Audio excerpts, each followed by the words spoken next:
अण्णा, माहिती अधिकार कायदा 2005 जो आपल्या प्रयत्नातून कायदा झाला, त्या कायद्यामध्ये काही बदल केलेले आहेत. माहिती मागत असताना काही बदल केलेले आहेत. जसं की जे माहिती शुल्क होतं त्याच्यावर तिकीट लावावं लागायचं, ते 10 रुपयावरून 30 रुपये केलंय. पहिलं 10 दिवसात जी माहिती देण्याबाबतचा निकाल घेण्यात येत होता तो 30 दिवस केलाय. त्यासोबतच वरिष्ठ आता ठरवणार आहेत की ही माहिती द्यायची आहे का नाही. आपली अधिकारी ठरवणार ही माहिती द्यायची लगेच का नाही द्यायची, माहिती अधिकारात मागवलेली माहिती. असे काही बदल केलेले आहेत. कसं पाहता तुम्ही या बदलाकडे?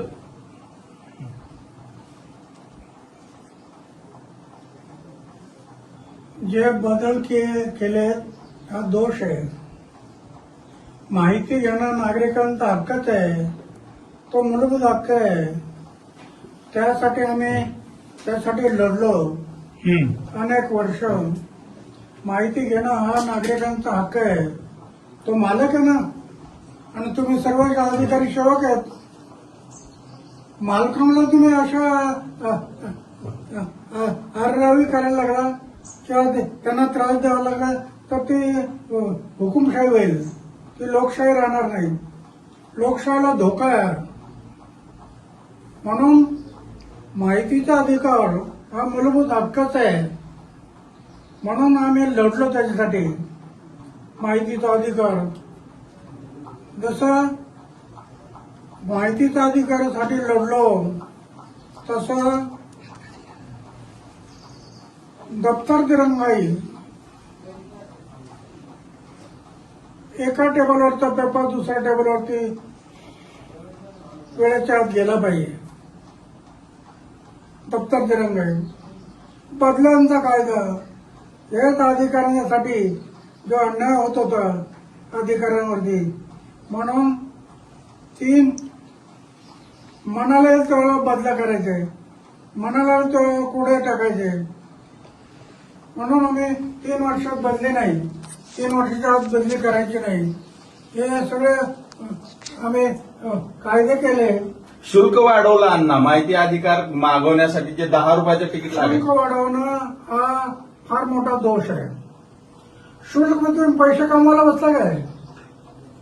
सरकार म्हणजे पैसे कमवणारं साधन नाही, तर जनतेचं हित पाहिलं पाहिजे. जनतेचं हित तुम्ही डोळ्यासमोर ठेवलं पाहिजे. तुम्ही पैसे कमवायला लागला, पैसा जर डोळ्यासमोर ठेवला तर बरोबर नाही. बरोबर. परत अपीलीय अधिकाऱ्याने आता ठरवायचंय की माहिती द्यायची का नाही, आणि ती किती दिवसात द्यायची हे सुद्धा ठरवणार आहे अपीलीय अधिकारी. हे नाही, माहितीचा अधिकार तुम्ही सरकारने नाही ठरवायचं. माहिती एकदा दिली, आता नॉर्मल तुमचं एक तिकीट होतं, तिकीट ते बरोबर होतं. नाहीतर कोणी माहिती यायला काही गरज नसताना माहिती मागायला लागली तर बरोबर नाही. पण तिकीट हे बरोबर आहे. पण तुम्ही 10 रुपयाच्या माहितीचं 10 रुपयाच्या तिकिटाच्या ऐवजी 30 रुपये करायला लागला तर शासन पैसे कमवण्याच्या मागे लागलं असं म्हणायला. तुम्ही काय बोलणार? ही जनतेची छळवणूक आहे. जनतेची छळवणूक होते. तुम्ही जनतेचं हित पहा तुम्ही आणि त्याप्रमाणे तुम्ही मुख्यमंत्र्यांना काही पत्र किंवा काही बोलणार आहेत का? मुख्यमंत्री काय, आम्ही हे पाहू, याच्यात बदल नाही केला तर मुख्यमंत्र्यांच्या विरोधात सुद्धा आम्ही आंदोलन करू, उपोषणाला बसू. एक उपोषण माहितीच्या अधिकारासाठी केलं. माहितीचा अधिकार, दप्तर दिरंगाई, बदल्यांचा कायदा, एवढ्या 10 कायदे, लोकपाल, लोकायुक्त, 10 कायदे केले. हे जनतेच्या हितासाठी केले. सगळे जनतेचं हित. माझ्या आयुष्यात झोपण्याचा बिस्तर आणि जेवणाचं ताट आहे, काही ठेवलं नाही. माझं बँक अकाउंट कुठं असतं माहित नाही. पुरा जीवन समाजाच्या सेवेसाठी लावलेलं आहे. आणि समाजावर अन्याय होत असेल तर पुन्हा एकदा उपोषण.